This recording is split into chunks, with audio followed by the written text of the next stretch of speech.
Good evening, Natalie. I hope you are doing well. Si Mustafa, hello. I hope you are doing well.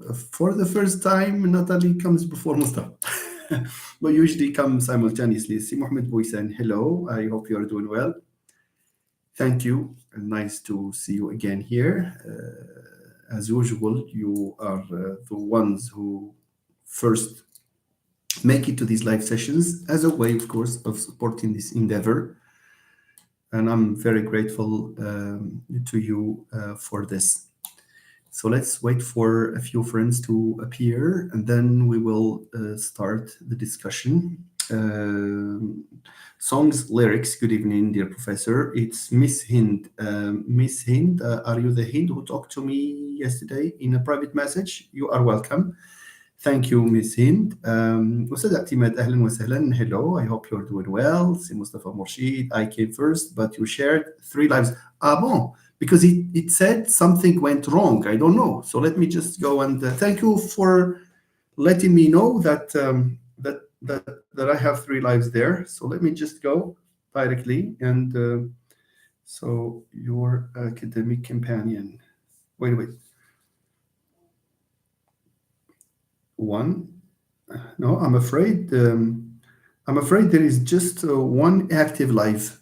Please confirm, ladies and gentlemen. Would you kindly confirm that there is only 1 live session, being broadcast now? Hello, Nawal. Are you Nawal, my master student? Nawal L. Hello, anyway. Songs, lyrics. Yes, sir. You are the hint from Bni Millah. Yes. Yeah, I remember. But we did not talk yesterday evening. Maybe we had a chat somewhere, maybe sometime, maybe yesterday or the day before yesterday. Anyway, I wish you all the best with your attempt to not to find, but to start maybe. Find lights is a very good omen anyway. To cover the first parts of the research process. I know you started last year, so just try to finish on time by, probably making a few sacrifices, as I keep telling my students. Nathalie, there is another one, en attente. The one en attente, does it display anything? Sorry, because I have to solve this issue. Live Hawa. 3 minutes. Ah bon. Reviews. Is it this one? 9 views. I don't know if it's this one here. No, it's this one. Scheduled for. All right. So let me delete them just to solve this issue. How about now, ladies and gentlemen? Would you kindly give me your feedback about how many live sessions are operative now, so that we will not have people scattered between the 3 lives? Anyway, this is also a call on you, to do this favor of sharing the link to this live session with the people you think can find this live session of interest. I have recently received a number of, apart from your comments, of course, I received a number of private messages asking for live sessions, on different topics. Of course, these are topics that are all the more interesting, related mostly to components of linguistics, but also relating to research. More specifically, how to maybe write the interview chapter. I don't know why so many questions are geared towards the review chapter. This is, but I have also received requests on how to, for example, provide or how to report on data analysis.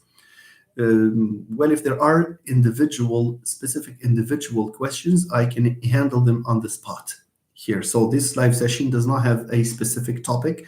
So it's going to be, divided between discussion of issues relating to linguistics, phonology, morphology, syntax, probably also semantics and pragmatics, but also, to research and to research methodology and to thesis writing. So, ladies and gentlemen, feel free to write any question you would like me to react to, and I will be very happy to do that within the limits of what I can afford. I do not.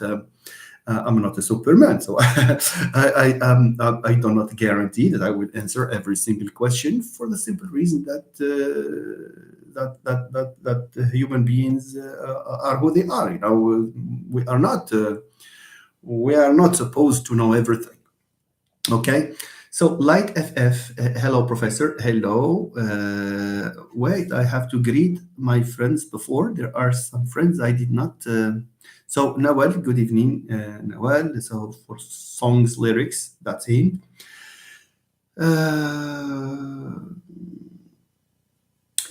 Si Omar Johan, please save the live to make it easy to watch later. My live videos are always saved. There is no live that is deleted for the simple reason that I have nothing to hide. In fact, this is meant to be spread and to reach as many people as possible. So, if you would like to have access to these live sessions, do not just go to the page and look at look at the video rubric. No, go to live, and you will see all the lives since I started them a couple of months ago, Mr. Omar, and the whole number of friends that I have here. Sarah, hello. Sarah, I hope you are doing well. Light FF, hello. Nawal, it's me. Yes. All right, Nawal. Natalie, it's okay. I receive only one notification for the live. This shows that Nawal has subscribed, because you received a notification. So you are a faithful subscriber, of course, and you also, clicked on an icon that allows you to have notifications. So thank you, Nawal. I hope the other friends will follow suit. Okay, so Light FF says, could you please make videos explaining how to analyze phonological and morphological data using nonlinear approaches for master students? Inshallah. Now, for this type of question, this is very interesting. Light FF, we can do that, but this is contingent on you sharing the information when it is announced with your friends. It's not a good idea, for example, to come and to prepare. It needs preparation. I will not hide it from you, because that's not any phonology, and data have to be, or data sets have to be considered ahead of time. So there is some effort invested, and this is not something expensive for you. Okay, but it's not too much for you. Well, again, having 2 or 3 people following this, maybe this is not a good idea. So what you probably need to do, what I request that you do, those who would like me to talk about phonology, or autosegmental phonology, as a framework,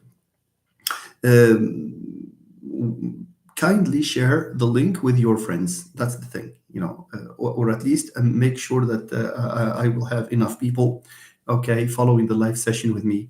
My friends, I see that you are 21 friends watching me, viewers watching me, and 5 likes. What does this mean?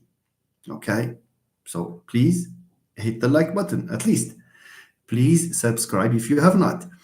And also, please share the link, as does Si Mustafa Morshid, unless you feel you are shy, you don't want to be noticed. And there are people like that. I don't know why. There are people who cannot write a comment. I'm just speaking my mind here. I'm not asking for anything, but why is it that there are students, sometimes friends, colleagues, I don't know, in the private, they tell you what you are doing is nice, but they cannot write a single comment. I don't know what are the. I don't know. I'm just throwing this like that. Never mind. Okay, what is the difference between pragmatics and discourse analysis? Okay, thank you, Light FF. The key difference between pragmatics and discourse analysis is that, okay, pragmatics is an extension of semantics, and its object of study is meaning. So they differ in the object of study. They also differ in the methodology.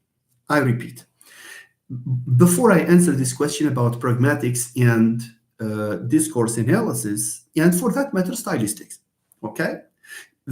So whenever you have two disciplines, wherever there are two disciplines, it means that they are separated because they have different object of study or different methodologies. Okay, for example, sociology and ethnography or ethnology. See, discourse analysis, stylistics. They share a lot, but they differ. What do they share?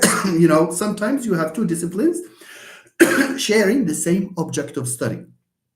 Okay? But because they have different methodologies, they are viewed as two separate, areas of investigation. Now, if you take pragmatics and discourse analysis, what is the common object of study? It's language, written, spoken. In any case, it's the common ground, the common denominator there is language. But because they are using different approaches to study these different aspects of language, we are talking about two separate disciplines. So pragmatics studies meaning in context. Studies meaning in context. It says that, for example, meaning, well, you may say, context is also a key concept in semantics. Do we need pragmatics? Now, what is added in pragmatics is the idea that meaning is no longer dyadic. Dyadic means between X and Y. For example, the reference and the and the words that we use to maybe to depict the denotatum or the object referred to. So this is the area of semantics. Semantics, is a discipline that considers context as being dyadic. Means the association between what is said and what is the reference, and what a given word is, what a linguistic expression refers to. Okay, pragmatics, on the other hand, has added another dimension to context, and it calls it a triadic. It's of a triadic nature, namely that sometimes you may have. Let's just look at. It's a bad example, but anyway, let me just say it. The four-footed animal that we in Morocco, for example, associate with stupidity, and that's the donkey. Okay, so a semanticist would look at the donkey as referring to this four-footed animal that brays and that has a specific shape and so forth, and that can wag its tail in indication of probably the need to drink or to eat or whatever. And you see, but in pragmatics, there are certain contexts where mentioning the term for the animal would not mean that we are talking about the animal at all. It can be an insult, it can be maybe an expression of rage, an expression of anger, etc. Okay, so this is semantics, pragmatics, because some students still find it difficult to draw a demarcating line between semantics and pragmatics. Now, for discourse analysis, the story is different. Discourse analysis, for example, is, among other things, it analyzes. So it's one way of analyzing. That's the basic definition of discourse analysis. It's the treatment of chunks of language beyond the sentence. In other words, where you study just one sentence, that's the domain of syntax. Beyond it, that's discourse. And of course, in discourse analysis, the language analyzed can be written, can be oral, can be conversation, can be anything. All right. Supra-sentential, that's true, Si Mustafa. Supra-sentential structure. Anything that goes beyond the sentence is, and by the way, discourse has acquired a variety of meanings. So we can still talk about the discourse of a given nation, the discourse of a given group of nations, the discourse of a given civilization, you see. But we can also talk about the discourse of a paragraph, you see. So it's a multi meaning type of term. But I have just made this quick clarification between, okay, or quick clarification of the distinction between discourse analysis and pragmatics, because of course, and this is light FF is right in asking this question, because there are people who confuse these two terms, these two disciplines. They take them to be one, and they don't know where one ends and where the other, begins. So many disciplines have a lot in common, but you see, because they have different objectives, different methodologies, they end up being separate, okay, separate disciplines and areas of investigation. All right. Okay. Let me read the comments that I did not read before. Wait a minute. Omar, I have read light. Nawal, I answered you. Okay, so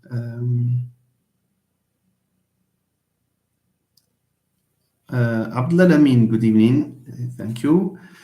So Natalie says, could you please explain how we can make sure that our data is comprehensive in terms of information collected and ensure that it does not contradict any other reliable sources? Natalie, how can we make sure that our data is comprehensive? The data to be collected should not be exhaustive, that's for sure. Otherwise, we will not. People would not have invented this distinction between, okay, a sample and a population, okay, for obvious reasons. So the idea is to have enough data, okay, that will make your analysis, a good one and an acceptable one. Now, how sufficient is sufficient? That's the question. How sufficient is sufficient? Now, this will all depend on a number of constraints, including the time constraints that you have. For example, it's difficult, for example, to work on 500 people at a time when you are supposed to, for example, submit your paper maybe in a couple of months or 3 or 4 months. That's one thing. The other thing is cost, of course. It's more costly to target 500 people than it is to target, for example, 60 or 70 or I don't know. Okay, nice. But there is the other consideration. Sometimes there are some research questions and some analysis, because if you work with frequencies, for example, with descriptives, then probably your sample size needs to be big. But there are certain inferential statistical tests that can work very, very well with 40, with 30 sometimes, okay, students. So if you are talking about this size of your sample, then the answer has just been given.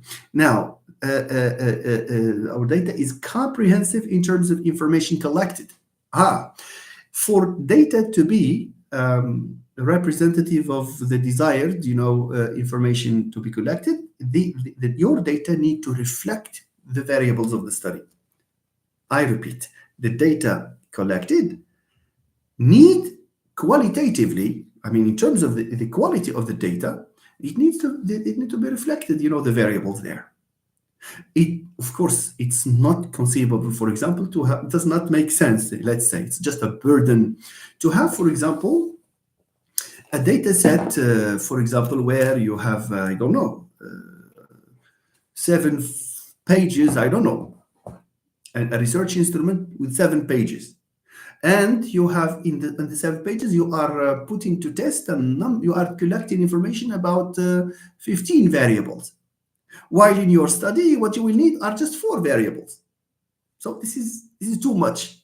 Okay, it would be, on the other hand, too little. Okay, if you have four variables to analyze, you made it clear in your objectives, for example, your research questions, in your hypotheses, but you end up, for example, collecting data on representing only two variables or three variables, there is one missing.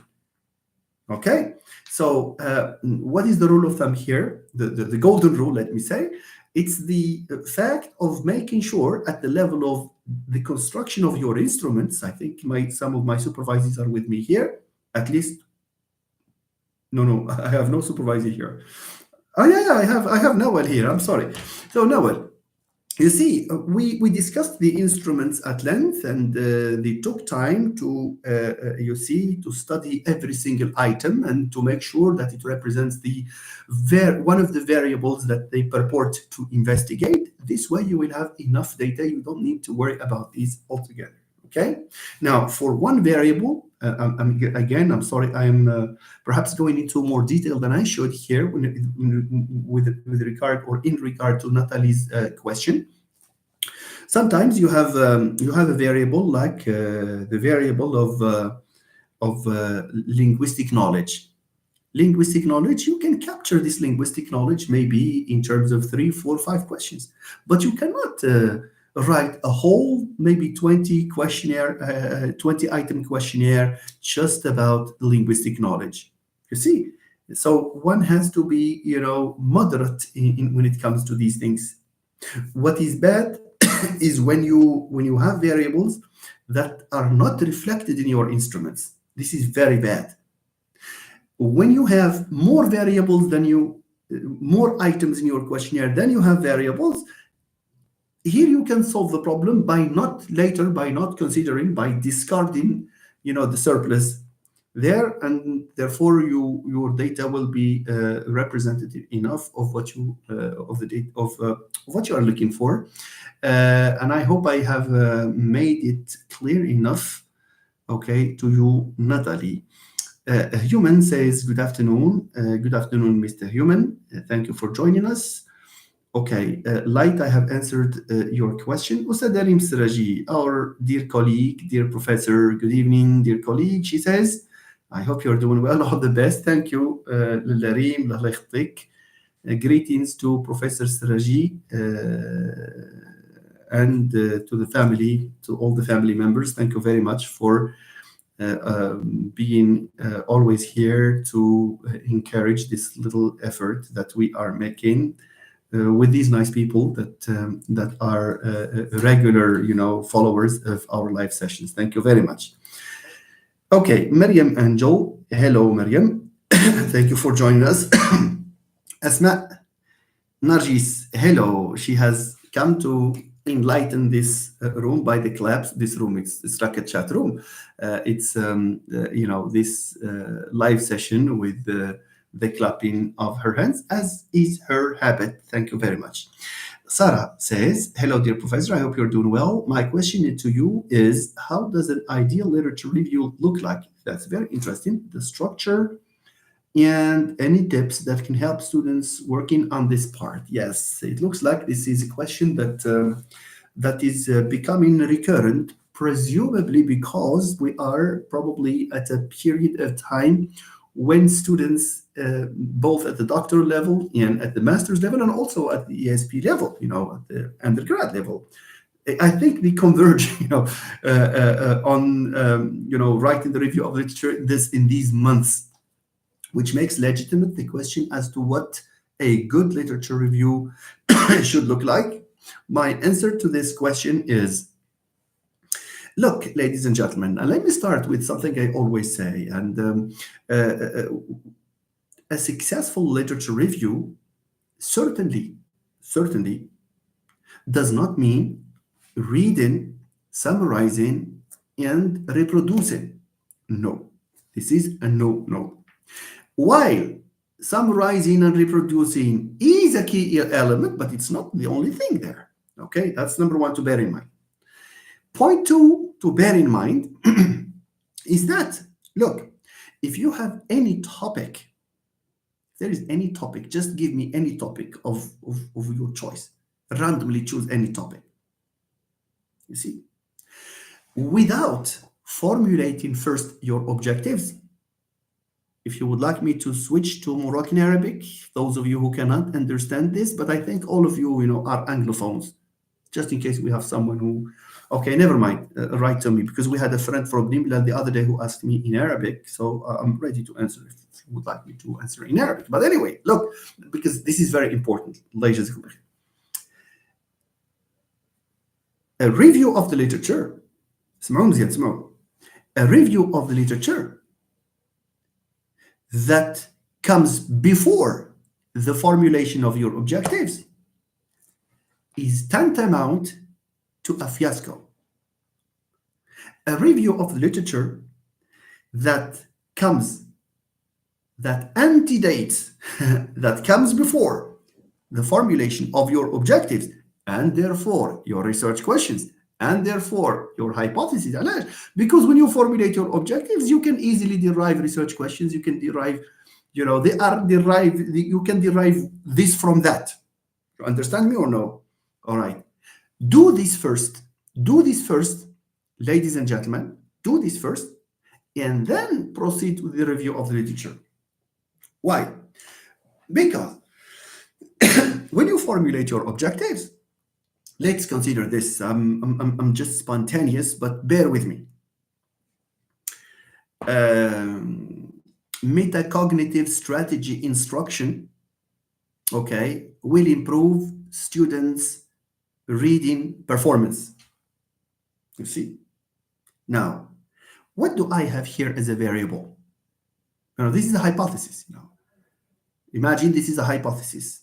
Cognitive, metacognitive strategy, reading strategy instruction will improve, etc. Just imagine we have this. What are my variables? What are the keywords there? Metacognitive, reading, strategy, instruction. So, these are, and then you have reading comprehension. And then you have the relation between these three elements. So, so from here, we can conclude that you can produce a successful review of the literature just by considering all the variables that you have in your objectives. Okay? So why? Because the reading comprehension, for example, our example, reading comprehension, is almost unlimited when it comes to the literature that has been produced.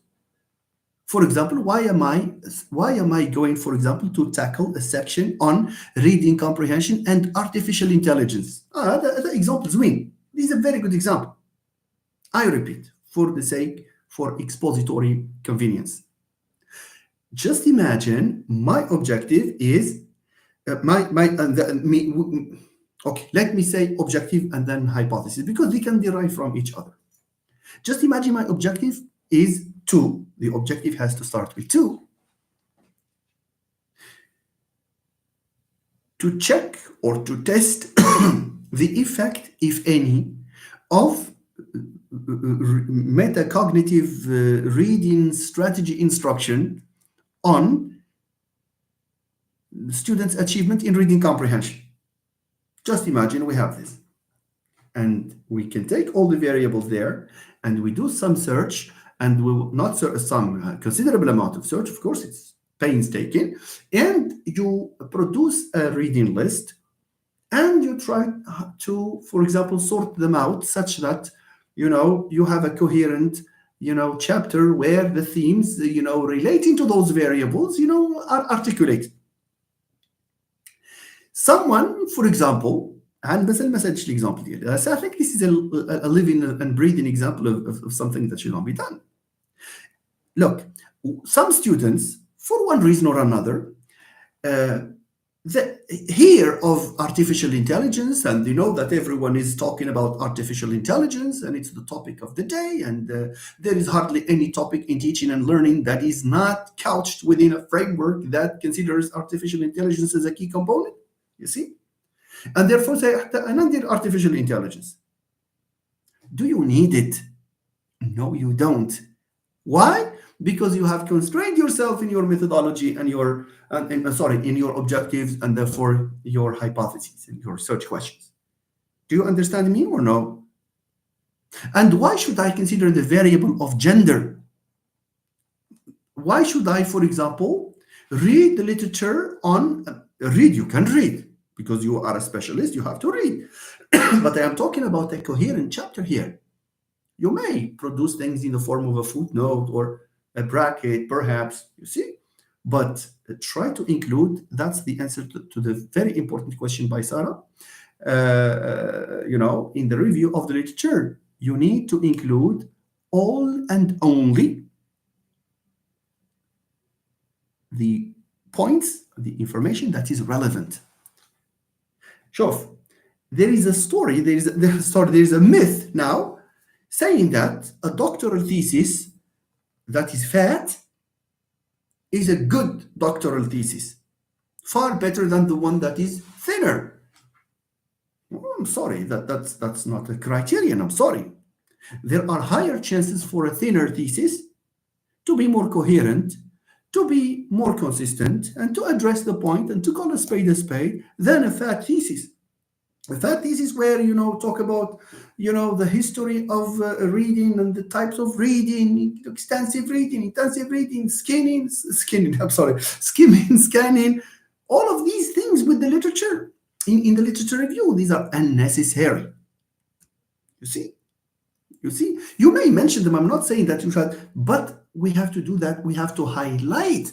So we the information that we need to highlight in our review is the information that coheres with the variables that we have in our objectives and our research questions, therefore our hypotheses. That's point. Okay. Point. So the review of literature is not a monster that will, for example, that will thwart your success, or no. But please do that in an intelligent way. No, you have enough intelligence to do that.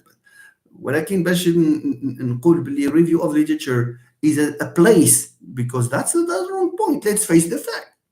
There are students, for example, who believe that the review of literature is a space where you can insert anything as long as there is a word that is reminiscent of that topic, include it there. No, that's not the point. That's not the point. There are so many books, thousands of books and articles are produced on a single topic. You see? So are you going to review all of those things? No matter how hard you try to produce a long chapter and a stuffed chapter with chapter stuffed with information, you will never succeed if your objective is to try to summarize everything. You will never summarize everything anyway. So solution, be selective. How can you be selective? Be guided by your objectives and your hypotheses. شتي اللي كيخدم على لي زوبجيكتيف في الأول. This is a message for to the students who are starting their first year, in the doctorate, and those who are starting their master's thesis. Spend enough time on your objectives. Spend a reasonable amount of time on your objectives, because your objectives will give you hypotheses, will give you, research questions. These are so interrelated that you can derive from one from another. But spending saying شوفوا عافاكم الناس اللي عندي هنا الطلبه ديال الدكتوراه اللي عندي هنا عافاكم. The idea of going for 1 year, you say, well, my خطأ فادح جدا, خطأ فادح. العام الأول, I do nothing. For example, I just read. I spend the first year just for my readings. That's too much, my friend. That's too much. And it will not be, it's going to be immaterial anyway. When you just read without room for thinking of where you are going, I'm sorry. No, you spend, there are people who spend a whole year reading, summarizing. They have, an avalanche of articles you see at home and on their computers. But what after the 13th month, for example, when you ask him or her? Yeah, he can answer all sorts of questions. He can talk about all sorts of authors and what they said, etc. Except his own work, he does not know or she does not know where he or she is going, where he or she is standing. So the idea of starting, of reserving a full year, the first year just for reading, there are people who reserve more. No, no, no, no, my friend, no. After all, you you have written, you have produced a proposal. So you did this before. You have a basic idea. All that you need to do is sit down, but sit down, spend a reasonable amount of time formulating the wording. The wording sometimes is very important. That's why you have to check with your supervisor, send him or her your objectives. Talk to the people who you think, okay, can give you their opinion about what you have written. هادشي مهم. Donc, these are some of the ingredients for a successful literature review. Nice? Nice. There is a third point that I would like to mention here about the unnecessarily inflated literature review. I say, I weigh my words, je pèse mes mots. All right? Literature review ديال 80 page. You see, or 100, there are people who write more. You see? Just imagine, I sail, quote unquote, بحرت في هادشي ديال literature review. And I read everything what I take to be everything and all. And I produce a stuffed chapter. Not just comprehensive, but stuffed. You see? What am I going to gain? I will gain just weight. It's like eating unnecessary food and you gain weight. That's the same for the chapter. Okay? That's number one. On tombera dans le piège اللي كنسميوه le contenu non justifié. That's the worst that can happen. عرفتي شنو هي؟ عرفتي يقول لك شي واحد راه عندك ان كونتوني نون جوستيفيي، راه بحال كيقول لك انت راك غير كتهضر وصافي. You see, it amounts to an insult in a sense, to an academic insult. رقم واحد. Number two, so one of the negatives of producing those fat chapters or unnecessarily fat chapters. شنو هو؟ It's when you collect your data, you analyze it, and you want to discuss it. You see, discuss the data, you discuss your results. You discuss your results. You have to refer back to the review of literature. So if you have results that are focused because you have a hypothesis and objective, okay, and you have a review of literature that produces far more than you should, you will not use it for your analysis. The best parts of the review of literature are the ones that we are able to use maybe in our discussion because we bring up elements from the review of the literature. Okay, after all, the review of literature has two purposes. Number one, it's to familiarize the otherwise unfamiliar reader with the main themes relating to my topic. Remember, ماشي to the area. They summarize things that relate to the area. No, just to my topic. Anyway, because that's a doctoral thesis. You see, it's not a textbook where you need to spoon feed. Some knowledge is presupposed. Some knowledge is presupposed. إذا كانت التيست ديالي على optimality theory, for example, in phonology. Why should I dare spend, sections on what is a phoneme, what is an allophone, okay, what is complementary distribution? There are people who did this, and I saw that. History of phonology, schools of thought, the Prague school and the American structuralism and distinctive features in SPE, distinctive features, I don't know, in previous frameworks. That's too much. Why would you do that? Why would you do that? Yes, it relates to phonology, but it does not relate to your topic. You see? And some people, think that this is normal, and no, it's not normal. No. And some people reserve more than they should just to talk about the dialect that they are investigating. I have that experience, with some theses in linguistics. The history of this Kabila, what did they do? How did they evolve? Migration, I don't know. Topics, what? Phonology, optimality, theoretic analysis. No, that will stultify your review of literature, and that will mar, the whole project. So, understand that one of the salient yardsticks against which to measure a good thesis is whether it's coherent or not. إذا كانت الcoherence, إذا كانت clarity, you see, clarity is equal clarity. Means I have these key terms in my title. I have my objectives. I have my hypothesis research questions. I will check the review of literature, what has been said about those elements, not about the area. مش قلناش, okay? And then whether you have a methodology that reflects your intentions, that coheres with what you purport to do, and whether you satisfy the criteria of validity and reliability, and then whether the results are consistently reported, and whether you have made use of your review of the literature to discuss it. That's all it takes. All right, nice. Now, for the review of the literature, نعاود نقرا la question de Sarah, but let me say this. So, in a review of literature, that's another point to consider, please.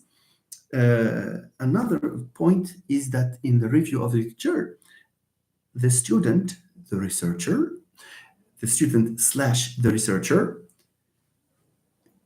should be subjective. What does it mean, subjective? It doesn't mean be subjective means you select what you want. No, because your selection is imposed by what you write in the introduction, the objectives, the research questions, etc., and the hypothesis. We talked about this. But when you review the relevant pieces of work, do not just summarize them. So-and-so said this, so-and-so say that, so-and-so say that, and then you close and you go to another theme. So-and-so say that. No, you have to introduce yourself there. You have to have your own say there. You have to have to review your literature, the relevant literature, in an active way. What is in an active way? Okay? Let's imagine that I have, for example, Mustafa Morshid, for example, 2025. And by the way, this is, I am announcing this. The date has not been fixed yet, but Mustafa Morshid is defending his doctoral thesis very soon. Okay, so I wish him all the best, and also to the friends here. So if I have Mustafa Morshid or Morshid 2025 talking about world Englishes and students' attitude towards world Englishes, okay? And for example, I have Boysen, let's say 2024, who talked about the same topic, but from a different angle of vision. Okay? Here is an opportunity for me, because no two articles say exactly the same thing. I repeat this very important point. No two articles, that should be our assumptions, even if in reality we may find them. But we assume that no two authors talk about a given topic in exactly the same way. Here is an opportunity for you, review writer. Just point to the difference between them. When you point to the difference, for example, the moment you say, unlike Morshid, Boysen say blah, blah, blah, blah, blah, blah, okay? And later you say, Morshid 2025 counters this view, assuming that blah, blah, blah. Or Morshid has taken a totally different orientation in including the variable of blah, blah, blah. Try to have these types of intrusions, okay, in your review of literature to make it successful, to make it attractive, and to make people, okay, commend you on being an active reviewer of your literature. Okay, so you can do that. You can also, if you find that an idea is not relevant, you can say it's not relevant. You can criticize the way you want. Just don't insult. Okay, but you can have these comparisons, and you can also compare, for example, if there is a study that is conducted in a context which is different from the one in which you are working, for example, in the Moroccan context, point that out. You see, for example, you say, in Morocco, for example, there are maybe better conditions or different conditions or worse conditions. It depends on what you're talking about. For classroom management, class size, for example, in Morocco, for example, there are fewer students in the room compared to the context where this study, is conducted, or vice versa. See, just try to announce yourself there in the review from time to time. Try to do it consistently, and you will have a very attractive review. Believe me. Okay, so let me reread Sarah's question in hopes that I will find another maybe clue for maybe another element to the answer I have had occasion to provide. Hello, dear professor, she says. I hope you're doing well. My question to you is, how does an ideal literature review look like? Structure. So for tips, I have given you these tips. Yes or no? For the structure, yeah, I predicted that tips that can help students working on this part. Yes. Now, there is one thing you can do. Here I'm talking about what does it look like. So it looks like a small chapter with a number of sections. This will, of course, the length of the chapter will heavily depend on whether you are at the doctorate, the master's, or at the undergraduate level. And a methodology chapter has to have an introduction and has to have sections and has to have a conclusion. Okay. In the introduction, you can start with your first sentence with a general statement. Okay. For example, learning vocabulary is central. For example, pedagogical teaching vocabulary is a central pedagogical activity in most of the classrooms. This is a very general statement. Full stop. It is for this reason that this thesis has undertaken the task of analyzing vocabulary and in relation to metacognitive teaching strategies. شوفوا معي شوفوا هذه between brackets see objectives and research questions in chapter 1 in introduction or in section 1 pointed before. This is very important. Every now and then try to open a bracket to cross refer. This is one way of ensuring that you have coherence, that you have cohesion, that you are not just you are not absent-minded. You are aware of what you are writing. You see, so this is very important. Kenji, point 1. How can I? By the way, that's part of the answer. You need students generally write a review of literature, just as they need time to draft or to articulate their hypotheses, objectives, research questions. They also need to take enough time to think up a plan for their review of literature. The plan may not necessarily be detailed at the first, at the beginning, because if you wait again until you have a very detailed plan, you see, number one, you will spend a lot of time. It may never end. Okay. Number two, writing is a process. Every now and then you make some adjustments to the plan, to the sections, you see. But what I mean is, when I talk about the plan and the fact that you need to take some time for it, is to have these broad, axes of broad themes.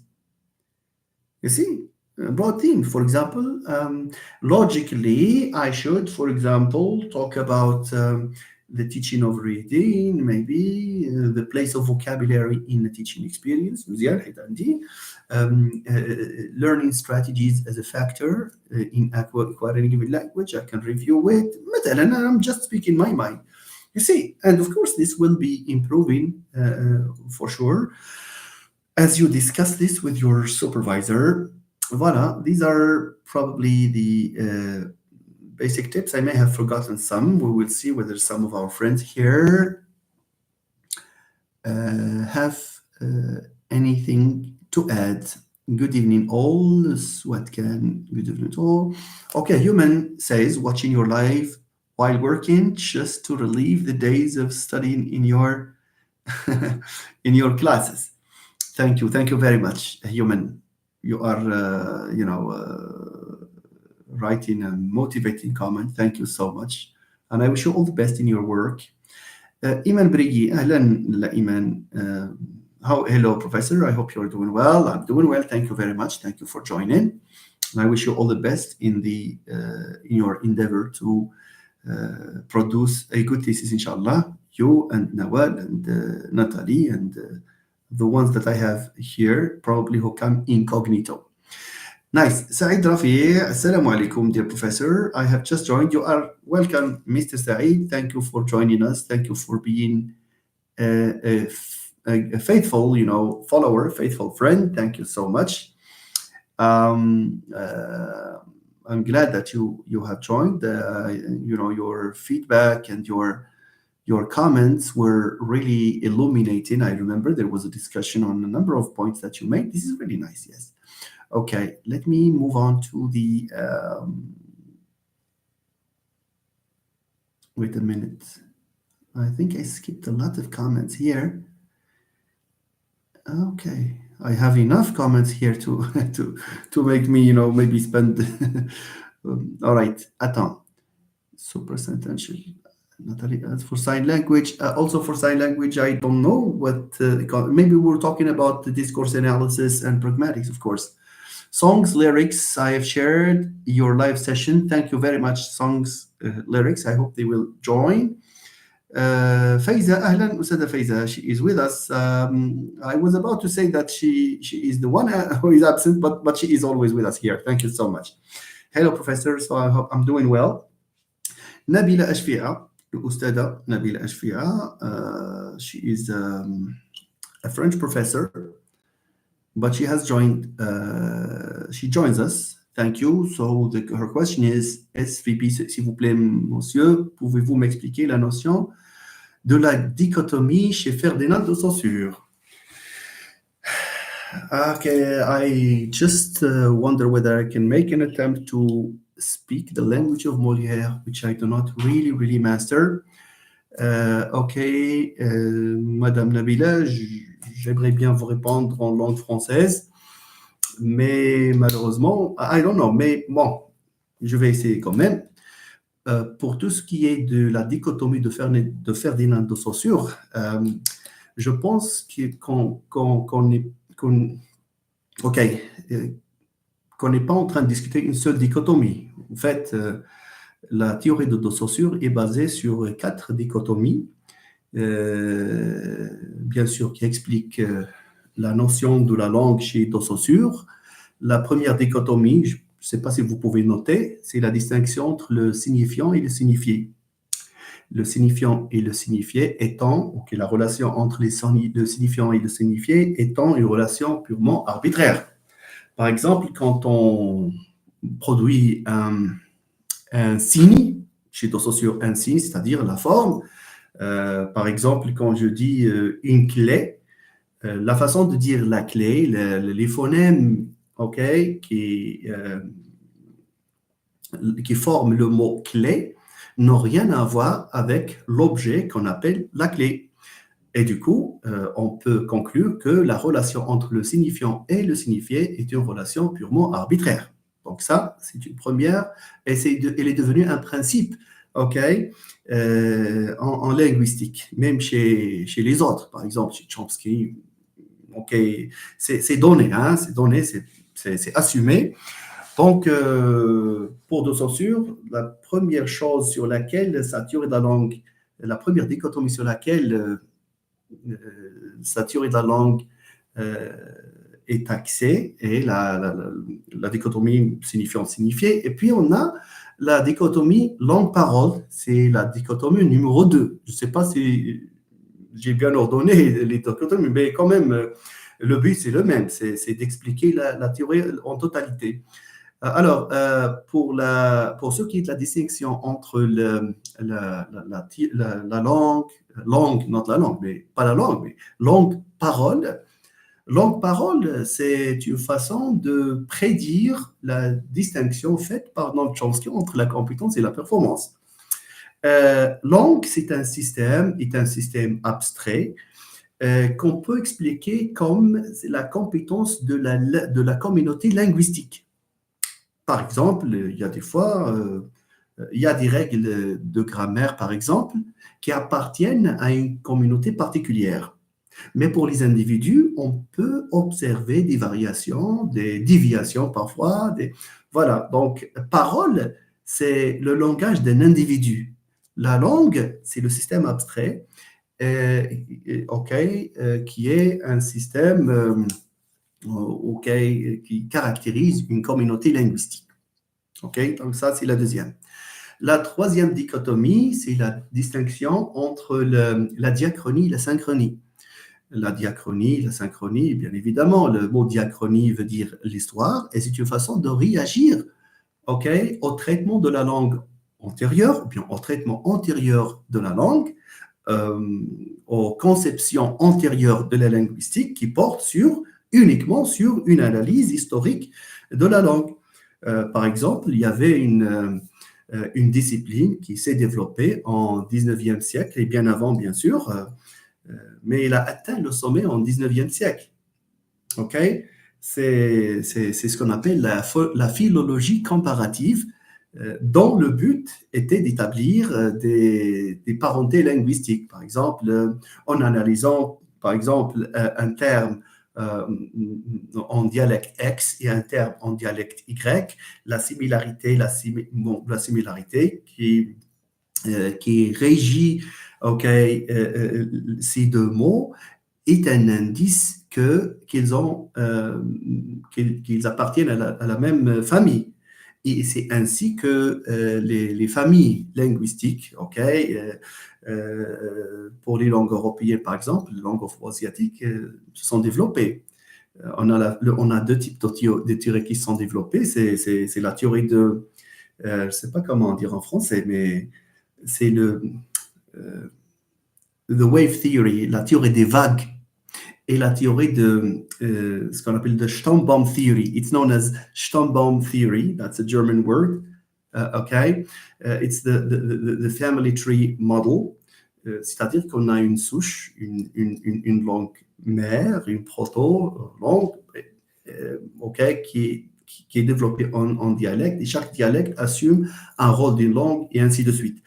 Voilà, donc je ferme la parenthèse pour la synchronie, et pour revenir à la dichotomie saussurienne, Saussure a clarifié ce point en disant que pour la linguistique moderne, il ne faut pas se focaliser uniquement sur l'aspect historique de la langue, mais aussi sur l'état synchronique, l'état actuel de la langue. Par exemple, le fait d'analyser, il a fait appel à une analyse de la linguistique des langues uniquement pour le seul but d'analyser la langue et pour découvrir les caractéristiques linguistiques au sein d'une communauté linguistique quelconque. Donc, on a parlé de signifiant-signifié, la diachronie et la synchronie. La troisième, c'est langue-parole, on en a parlé. Et la quatrième, c'est la distinction entre la relation syntagmatique et paradigmatique. Normalement, cette dernière dichotomie, la direction, c'est pas la direction, mais la relation syntagmatique et la relation paradigmatique, ça devrait être peut-être numéro 2, parce que ça concerne les signes linguistiques et leurs relations. Dans un syntagme, le syntagme, c'est une façon de dire une phrase. Les éléments assument, acquièrent par exemple, là, ils sont régis. Je suis désolé pour le vocabulaire qui peut m'en manquer parfois. OK. Il y a, par exemple, une relation qui régit des éléments au sein d'un syntagme. Euh, Quand je dis, par exemple, je suis parti à l'école, donc le sens du tout est composé par le sens de je, puis suis, puis parti, puis c'est au sens horizontal. Et ça, ce qu'on appelle une relation syntagmatique. Par contre, on a les signes linguistiques peuvent entretenir une relation paradigmatique et c'est l'aspect vertical, c'est l'orientation verticale. Par exemple, quand je dis je partirai à l'école, ok, non, pour une explication meilleure que celle-ci, euh, essayons de produire une phrase, par exemple, comme il au lieu de je. Donc, il partira à l'école. Il, c'est un groupe nominal, c'est un pronom, bien sûr, mais qui est remplaçable par Ahmed, par exemple, ou bien par l'enfant, ou bien par le fils de mon, mon cousin, par exemple, et ainsi de suite. Donc, le fait que le mot il peut être remplacé par des éléments qui sont d'ailleurs absents, c'est une preuve que cet élément-là entretient une relation verticale, une relation paradigmatique, ok, à l'égard du pronom il. Et ainsi de suite, on applique la même chose pour partirai, un synonyme de partirai, par exemple, ira, et la ok? Voilà, c'est juste pour clore cette discussion. En réponse à la question de Madame Nabila Ashfira, donc les quatre dichotomies ont contribué à la fondation d'une théorie structuraliste produite par Ferdinand de Saussure. Et c'est pour ça que Ferdinand de Saussure est connu comme le père de la linguistique moderne. Voilà, je ferme la parenthèse, Madame Nabila, and I really apologize to our friends here for maybe this, because our friend Nabila is someone I know, very hardworking, woman. She is pursuing her master's degree apart from being a teacher. And she has a family, she has other responsibilities, so this is really nice. Hers is a very laudable initiative. I wish her all the best, and I wish you all the best, ladies and gentlemen. Okay, Baki San, hello professor. Hello. Sub says hello professor. Okay, hello. Mariam Snaji, hello professor. My question is it mandatory to define concepts of a research title? Let's say we have ICT as an independent variable and vocabulary learning as the independent variable. Should we make an X specifically for definitions, or should we define them according? Yes, Miriam, you are asking a very good question. This is directed to Miriam Sanahaji. He's asking a very good question. Would you kindly read that, because she has a two-part question there. You have key terms in your title. The question is, should we reserve a space for defining these key terms? Let me answer you by saying that the worst thing that can happen, the worst thing that can happen is not to define and not to care about the reader. That's the worst. So, should we define? My answer is yes, we should define that. Yes. How can I do that? Look, you can do that in two ways. Mariam, you can do that in two ways. Number one, for those technical words, especially those words that you think that the average reader may not be familiar with. Here, at the level of the introduction, you need probably to have a little section there where that's one way of I did it, by the way, in my thesis, I remember. there is a section that you call or that you name, that you entitle, definition of key terms. Here you do not define, by, reviewing the literature. You have to be careful when it comes to these things. Just snapshots from here and there. ICT, you need to extend the acronym, and it refers to blah blah blah blah, either according to a dictionary or according to an authority. And of course, you have a very short, little, not even a paragraph. You see, just the bullet points there, where you define, so that the reader will be aware of what you mean by these terms as he or she continues to read your work. So do that for ICT, do that for strategies, do that for anything that you think is a technical term. That's where you can do it. That's the first place. That's the first, let's say, part of it. Make sure, please, that you do this in as brief a way as you can afford. L'introduction. Because the introduction is not a place where you can explain. No, no, no. You see, so but just familiarize the reader with that. But there will come, you see, a place in the review of literature, and I have just talked about the fact that the review has to reflect what you are after. Your title, therefore, objectives, because title objectives, they should be related. You see, so that's where you review the literature at length, including your focus on those terms.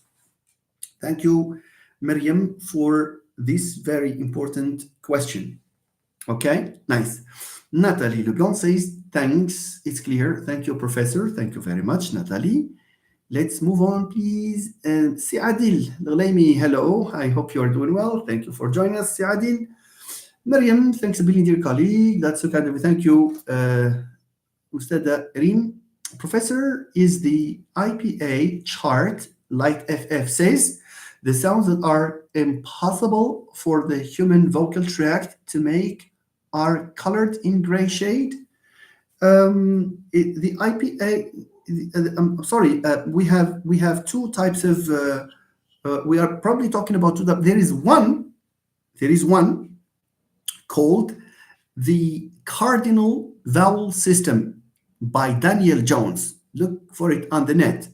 There you have, vowels that are not necessarily human vowels, but they are just used as reference points. But the IPA chart, you see, the IPA chart is inclusive, the universal one. I mean, because there is an IPA chart for English, for Arabic, for others.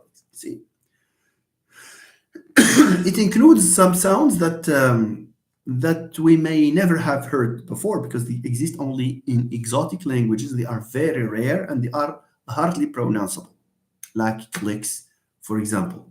You see, and implosives and plosives, implosive. It's difficult to produce. And clicks, lateral clicks, for example, yeah, these are likely to be exotic. That's why they are,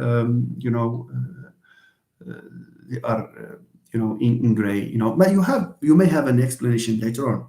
I never, paid attention to this. But for the cardinal vowel system, yes, the chart is artificial. It just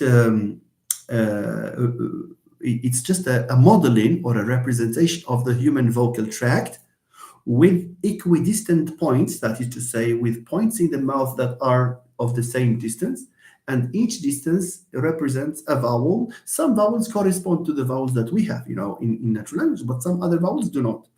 Why? It's because the aim of Daniel Jones is, in producing this cardinal vowel system, is just to make people, linguists, able to locate, any vowel in any language. That's the point. Okay. Baki-san, you are walking dictionary professor. Oh no, I don't think so. No, there's a lot, to learn, and I'm learning on a daily basis, and it's good to be a lifetime learner. But thank you very much for inserting this nice comment. Barakallahu fik. Si Mohammed Bouknifi, my first article was entitled Metacognitive Strategies Importance for Enhancing Reading Comprehension. That's really interesting. So it's as though I knew this. So I give you, I give an example from, a piece of work that you have produced. That's really interesting. Light. The question is light FF. The question is if those sounds, the empty spaces are possible. Why haven't linguists already added them to the chart? I mean, there are certain gaps. You mean? Certain gaps. Yeah, I thought that you're talking about symbols that are written there but are shaded. No, no. If there are, but you have to make sure, please, about whether it represents specific languages or it's universal. If it's universal, for example, you cannot. Let me tell you. Can you find? Just imagine. Just imagine. Can you find what? A labiovelar what? No, no, you can find a labiovelar stop. I'm sorry. Can you make a sound by the lower lip, by having the lower lip touch or touching or touch, the palate? You cannot. That's humanly impossible. While our tongue can touch the velum, the palate, etc., the tongue, no, it does not go beyond the front teeth. You see, it is in this sense where you have this combination. It's unlikely to correspond to a given sound. Okay, so that's just an example. No, it means if it's empty and if the chart is meant to be universal, it means that it cannot. It means that there are no known human sounds that correspond to those spaces, to those combinations of features. Okay. In case they haven't tested finding them in natural languages, how can we show that they are possible to make and how would they sound? Thank you, Professor. I doubt whether there is a community, whatever it is, of whatever nature it is, that produces where there are sounds that are attested that have not been discovered. I doubt this. It means that it's not universal, it's not found in languages. That's it. You see? Okay. Thank you, Mr. Light FF, for this very important question. Adil Abbasi, hello, Professor. How are you? Fine, Mr. Adil. Thank you so much. Thank you. Sujud Dris. Sujud, is it Sujud or Sujud? Never mind. Okay. How can I write the best introduction for the PhD contest? Can I memorize some hooks related to TEFL? Sujud, by the way, this is the first time I see your name here on the live. Thank you very much for joining. It's really a pleasure. Memorizing, no, is not a good thing. I'm sorry. Memorizing is not a good thing. I don't know what you mean by, I suppose you are not from Morocco. I suppose. Wallahu alam. Wallahu alam. But you see, look, in Morocco, we don't have something like PhD contests. We have a proposal that is submitted, and you have a jury that examines your file, and we call them students generally for an interview, and then we make a selection based on what we believe are objective criteria. But I don't know if the place where you are, or the country where you are, you see, have some form of written exam. Then this is by the way, this is a good idea. Okay, and preparing for that, should not be by means of memorizing. Because why? If you memorize, just imagine you memorize, for example. That's your question, I guess. Sujud says, how can I write the best introduction for the PhD contest? Can I memorize some hooks? You're talking about hooks. Don't never memorize paragraphs and assume that you will have a question related to that, because you will be out of topic. Because if you have any question, just one indicator that says you have to do it this way and you end up going the other way. No. But the hooks, Sujud, you are asking me about an introduction. If you are asked to write an essay, then of course your introduction should be like the introduction of any other essay. What does it mean? Just imagine, since you say TOEFL, related to TOEFL, to TEFL, sorry, to TEFL, teaching English is a foreign language. Teaching English is a foreign language. For instance, how can since we're talking about AI, how do you think AI can help a teacher's experience, for example? You see, let's just imagine this. So here, what you need to do is to try to write a paragraph in the format of of a of a funnel. I hope you know what a funnel is. If you don't, say you don't.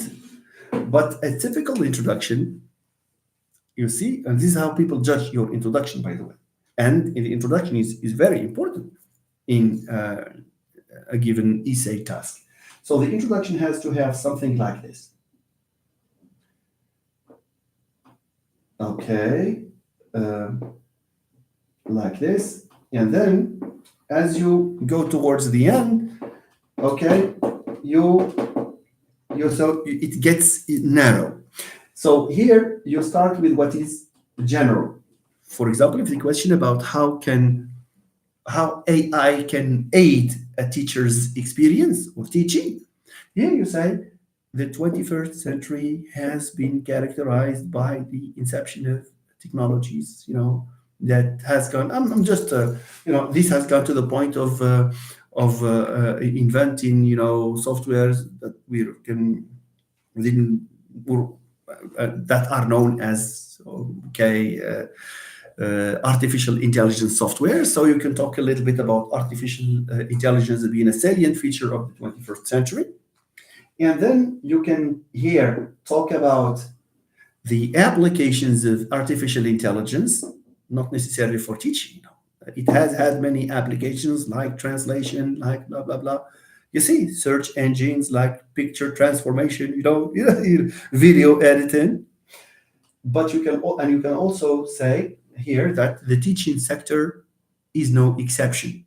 Indeed, there are many voices that highlight the importance of of artificial intelligence to the improvement of a teaching or a learning experience. I'm just giving an example. You see, and then you may reach this point where you say some people, are skeptical about artificial intelligence, while some view it as, for example, an important part of today's teaching. Okay, and then you make here. This is the last point here, where you answer the question in the form of a normal sentence, a declarative sentence, not a question.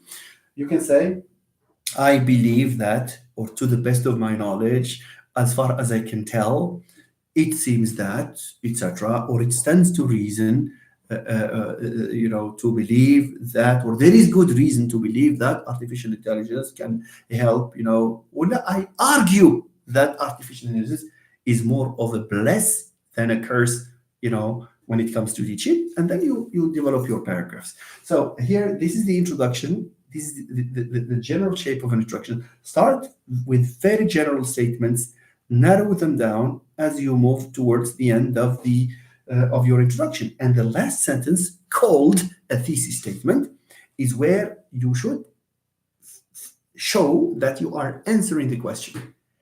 And that, your development will be, so whatever comes later on in the form of paragraphs will be derivatives of this question, of this statement that you write here.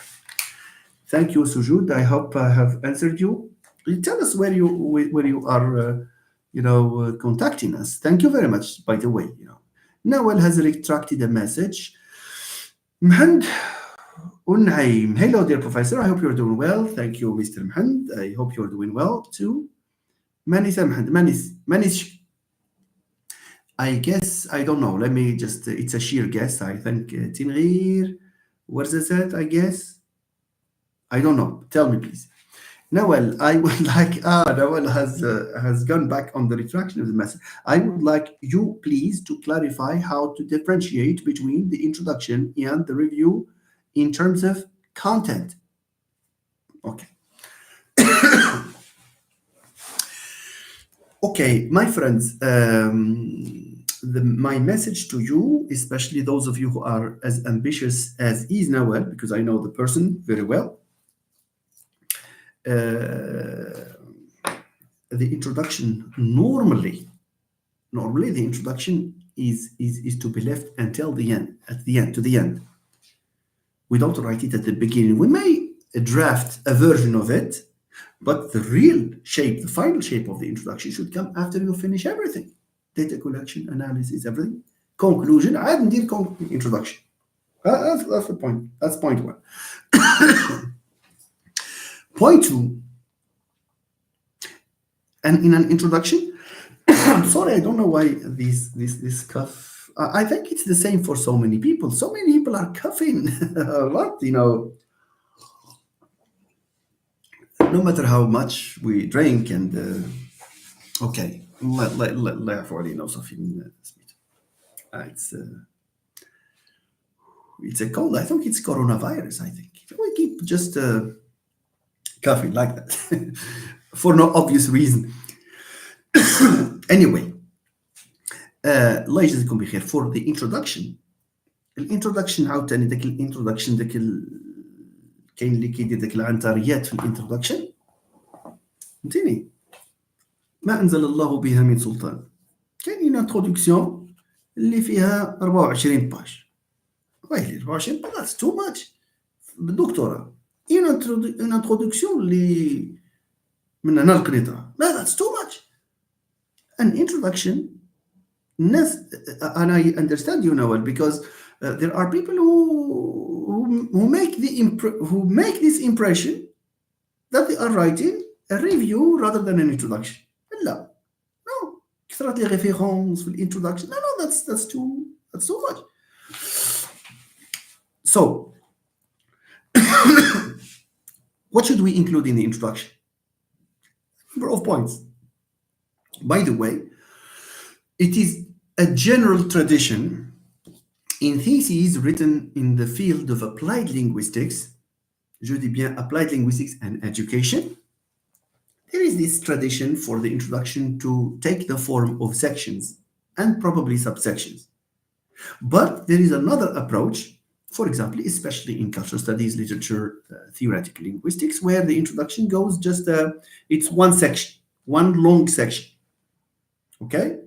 Here, nobody has the right of saying that this is okay, this is not okay. Okay? So the other element is that sometimes the institution, especially for the doctorate, imposes on you a template. So they impose on you whether you will write it this way or that way. Okay? But whichever way you follow, in an introduction to a thesis, and also to the الناس اللي عندهم ESP, it includes a few elements. صافي. Elements عاديين بساطين. مثلا, in an introduction, like Nawal's introduction, she will maybe write maybe big one like this, or just point one, objectives of the study. علاش? Every single introduction has to have this. علاش لأن when I go to read a given thesis, I should see what's the point first. What's the point? What does this writer want to do in this work? What? Don't give me the headache of going to the end and then discover what you are, after. No, you have to say that at the very beginning, and the natural place for this is the introduction. So point one, objectives of the study. It usually starts with something like maybe you can start with a little paragraph where you set the scene, call it background, let's say background, number one background. See, but if you want to go directly, do it directly. Background, and you talk about the importance of something, or you notice that there is a problem somewhere that you need to address in your work, etc. Anyway, these are somehow general statements, like the statements that we have here. Don't talk in general terms. And then you go to the main point there, main first point. هي إلا كنتي درتي background في الأول، دير number two, objectives of the study. objective study, the main objectives or this study is conducted with two objectives in mind, or the study seeks to explore or yeah, the following objectives. You see, number one, two starts with two. Number two, and then it starts with two to explore blah blah blah, to check to see the relation, maybe to compare x on y, to compare method x on y, etc. To y with y anyway, to compare method x and method y on something, on achievement or whatever. And then you may have objective three. Okay, so this is, and maybe when you write objectives, of course, if they are preferably it's just directly one, two, and they should start with the finite, the non-finite info two. You see, and then after you can make some comment on those objectives, maybe إذا كانوا مثلا those objectives covered by someone else.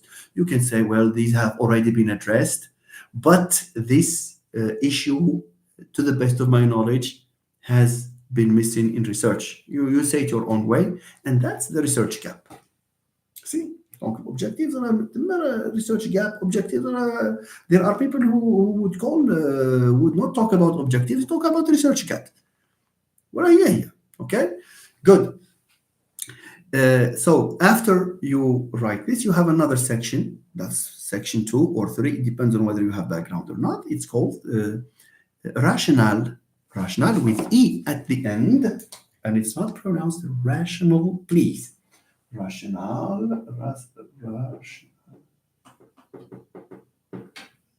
I'm sorry, I have to change this. Rationale like this. Rationale means justification. In the rationale, you are saying just why. In the objectives, you are saying what. For example, my objective is to do this and this and this, and then this and this and this, etc. In rationale, you are saying why. How can I say why? Maybe either you say that this has never been conducted in our country, this type of research. Maybe these objectives have never been tackled here locally, to the best of the author's knowledge or the researcher's knowledge. No Moroccan scholar has ever addressed these objectives, maybe. Or they have addressed them, but from another perspective. I'm just giving you ideas. A justification, why, or rationale, can also, you can talk about the scarcity of references internationally. Another point to include here is the relevance to modern life. For example, if it has to do with AI, if it has to do with teaching method, but you can also include your personal experience. As a student, I suffered from this, and therefore I find it appealing to investigate a topic relating to this issue. Okay, Safi.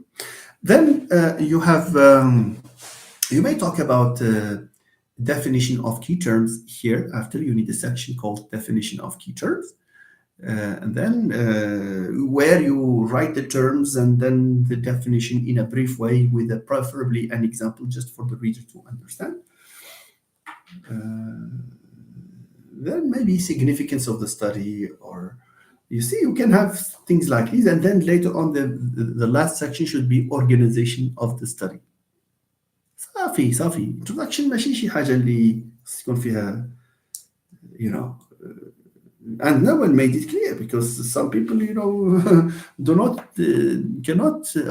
not able to tell whether they will include some stuff in the some bulk of knowledge of chunks of what they have produced in the literature review or in the introduction. Now, I hope you have answered your question.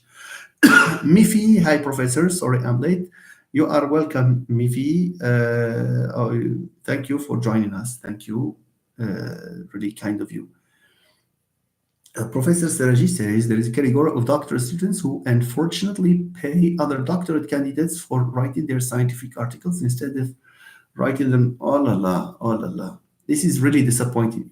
If this happens to be the case, it's really disappointing. Really, it's really disappointing. I nothing to say about this, Lillari. Okay, Light FF.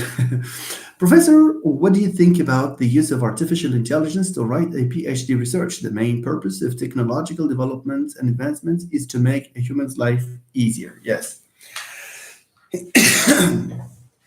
yes. While artificial intelligence, has for a mission to make making life easier, it does not. If it writes a thesis for you, it does not make life easier for you. I'm sorry. No, no, because consequent to this, after your defense, probably will be called upon to teach. واسمح لي. If you have not benefited from training during your doctoral years, and you have used artificial intelligence and you have produced something unnoticed, what if you are put in front of a group of students and ask you questions? And because if you those who argue for the use of full reliance of artificial intelligence, this is still at the theoretical level. I don't think nobody would accept, legitimizing this practice. But just imagine, we are just imagining these scenarios at the level of the undergrad. هو ما بقاش سميتو ESP, master, term papers, and thesis, all by doctorate artificial intelligence. Anyone, even if he has not been to school, a passerby, بلاتي نمشي ندير واحد PhD بعدا مالينا من we want to be a doctor too, so they can rely on artificial intelligence with doctor. See, so what if you are put in a classroom. عرفتي شنو اخيب حاجه ممكن اخيب شمس العشيه توقع لك كاستاذ. I'm sorry I'm speaking in this way, but ويسولوك دي جون طلبه على شي حاجه اللي هي بازيك، مازال يسولوك على شي حاجه ان بو كومبليكي عادي يعني غابت عنا اشياء كما تقول، ولكن يسولوك على دي شوز بازيك that you are unable to answer. اسمح لي، that's not good. غتبقى تمشي عند بالمستوى ديال ربما اس 3 حيت الى عولتي على الارتفيشال. that's the thing. هي it's like going with the level of S3 and you will be put in situations كيفاش دابا انت مثلا dans une conférence انت درتي كلشي بالارتفيشال intelligence, go and present. How are you going to do that? To read from the slides? Anyone can do that. غير تنا. What if you finish your presentation and people start asking you questions? How can you do that? So it's not at all the solution, and it's not a good way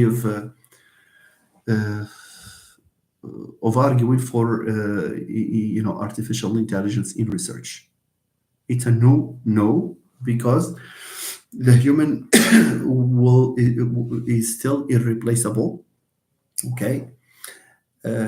Voilà.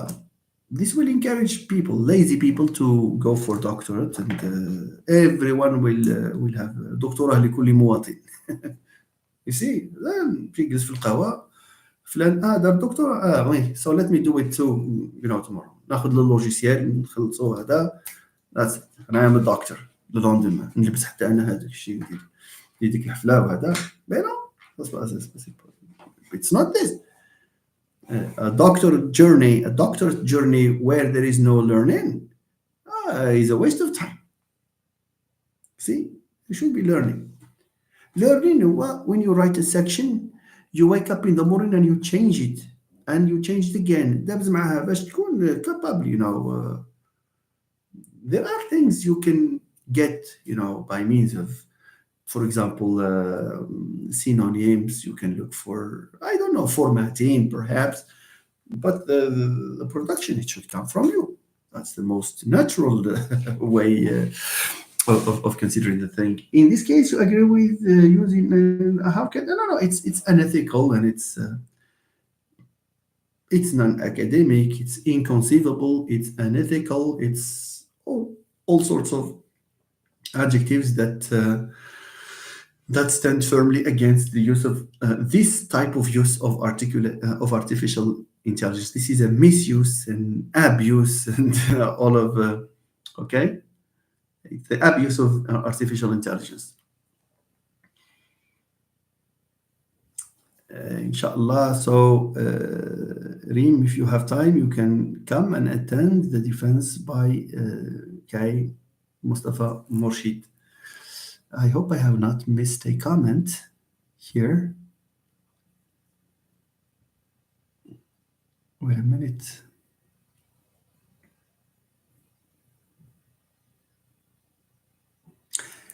Okay, people are congratulating Si Mustafa Murshid on submitting his work, which is well deserved. Muhsin Bershan, hello, professor. Can you talk about psycholinguistics?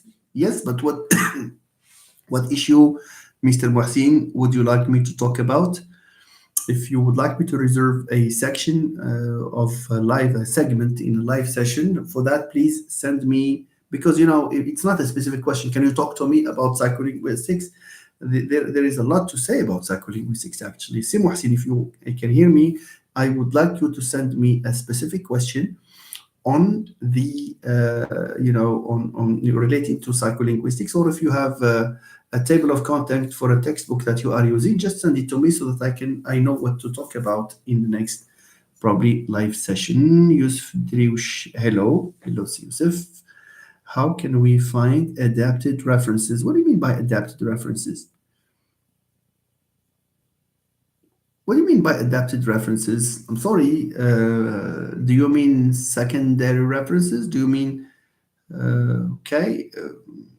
Anyway, you can find them the way you will find other references. Visiting libraries, asking friends, maybe if there are databases that you can check. Yes. Okay. Top Moroccan clips. You made a huge impact. Oh la la! Look at what Top Moroccan clips says. You made a huge impact in my life. I swear I don't know this student, but thank you very much. I'm glad that you will remember me at least. Thank you so much, Top Moroccan clips. Thank you. Barakallahu fiqh. Ikram, hello. How are you, teacher? Please do the lessons of S4. Ikram, there are many in S4, and that will depend on the university you come from. Are you the Ikram that I have? Are you my student, my S4 student in Introduction to Research? I need to know. Otherwise, yeah, because I teach Introduction to Research, and we will have videos and discussions in the live session. Where we can talk about that. But if Ikram is another student, probably from another university, she probably refers to Introduction to Linguistics, and I can still do that with them. Yeah, Ikram, if you are my student, you also have Introduction to Linguistics in S4. المشكلة هو أنكم ما كتراسلونيش في البرايفت about the topics that you would like to address باش ناخذ main topic and side discussion so that we will be more organized. So please, this is a call for you to send me a message in the private so that I can make it as a basic, make your suggestion as a basic, axis for our discussion. Thank you, Ikram. Abdullah Amin. Professor, in phonology, we find theories like optimality theory. My question is, like phonology, are there any theories in sociolinguistics or just repeated terms like Creole? No. In sociolinguistics, there are a lot of theories. There are a lot of approaches.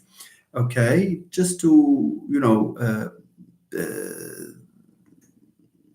there are, for example, in sociolinguistics, there is, for example, the model by Delheims, that's communicative competence.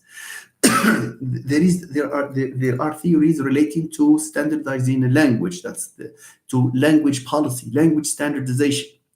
There are, issues, theories in what we refer to as macro sociolinguistics. Yeah, it's not just these definitions. No, these are just definitions. And of course, there are, variables that need to be considered when it comes to the variation in language. sociolinguistics is also known as variationism. Did you know that?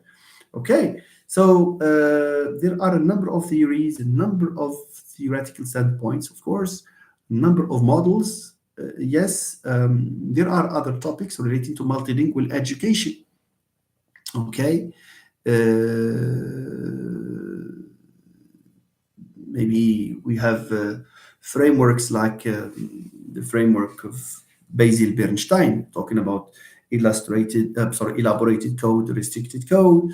You have a lot, in fact. So yes, like phonology, where you have optimality theory and you have auto-segmental phonology, you have others. It's also linguistics, of course. There are many theories that continue to, pervade the scene at the international level. Okay. Nice. So, multilingual education, for example, which draws on sociolinguistics, you have a most recent framework is that of translanguaging.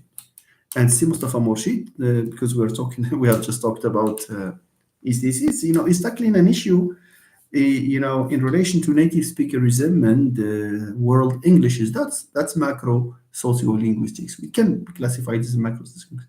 And there is also what we call applied sociolinguistics. For example, the linguistic human rights, model that you can use to conduct. You see, sociolinguistics is very broad.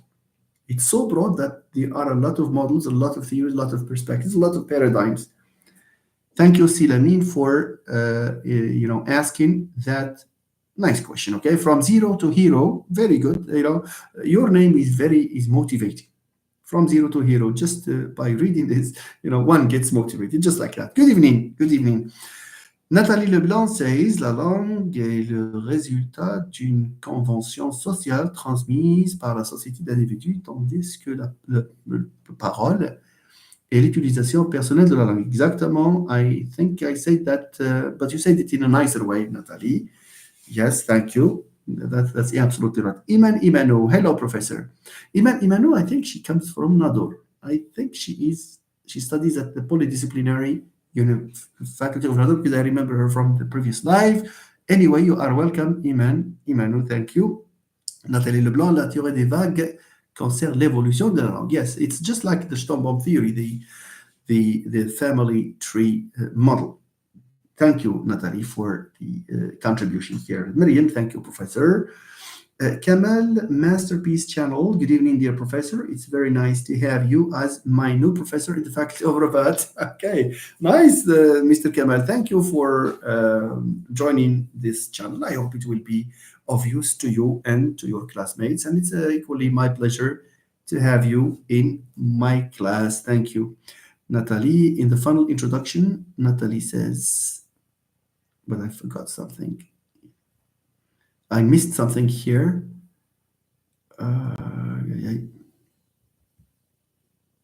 In the final introduction, we start with a broad sentence, general statement, and then we narrow down. That's very interesting, Nathalie. Yes.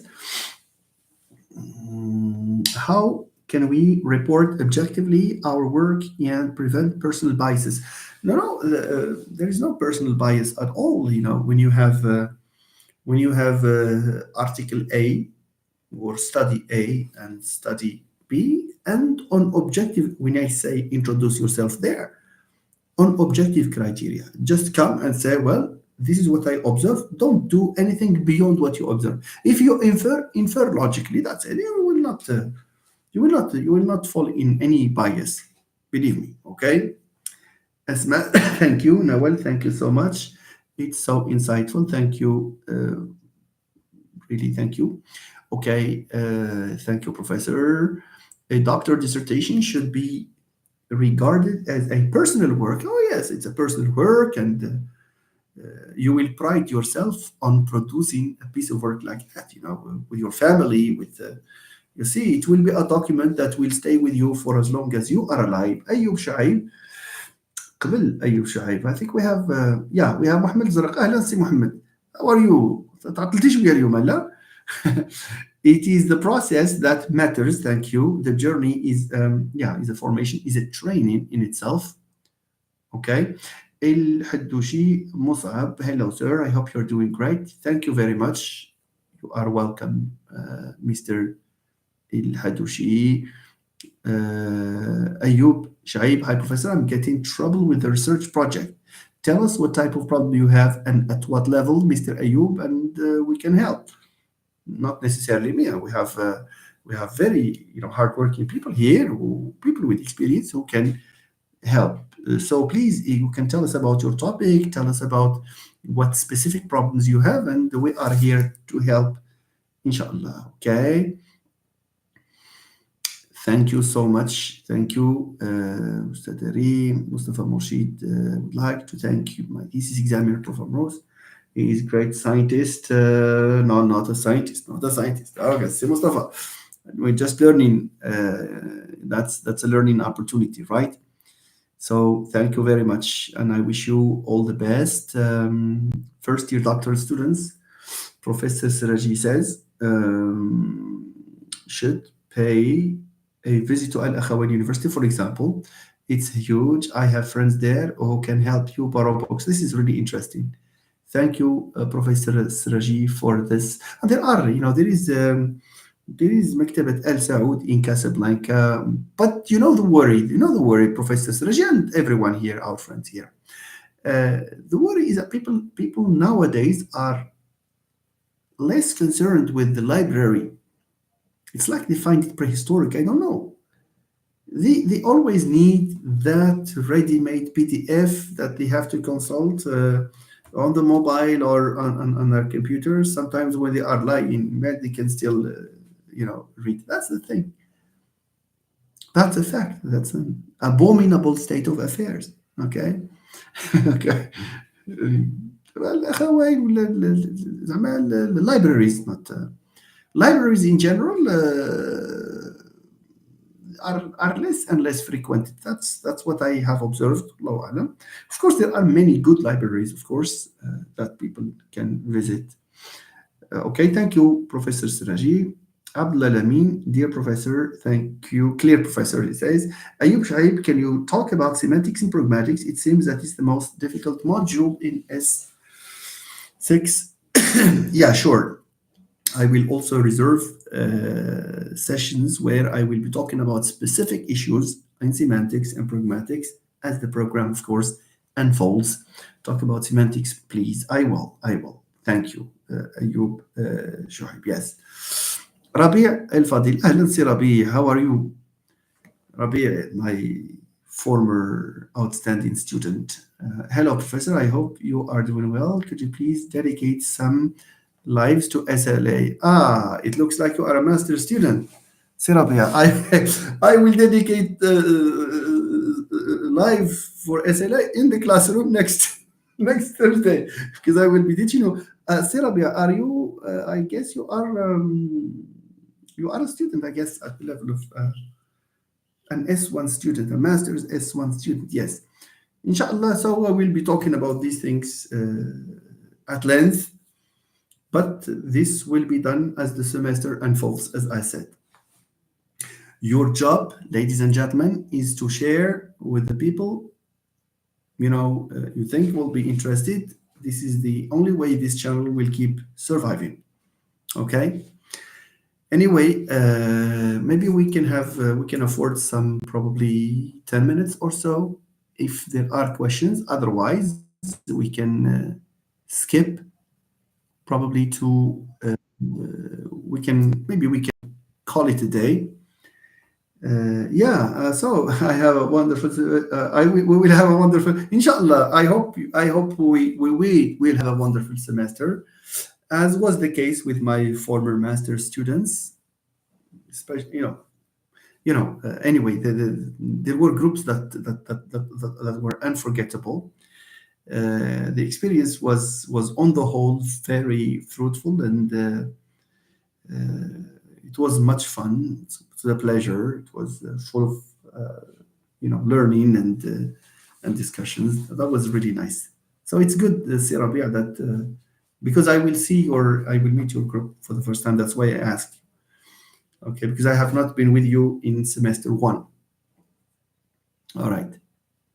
Okay, ladies and gentlemen, it looks like you are a bit tired, and if there are specific topics Again, this is an invitation for you to send me messages into my Facebook inbox, your academic companion, Dr. Abruz.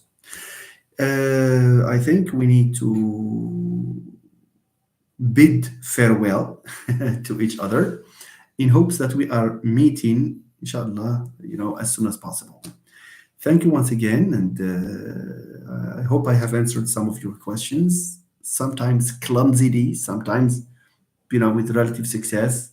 I apologize for any mistake, any probably inconsistent point or remark or answer that I gave. And thank you very much. الله يخطيكم and see you so soon. Bye bye everyone. Thank you.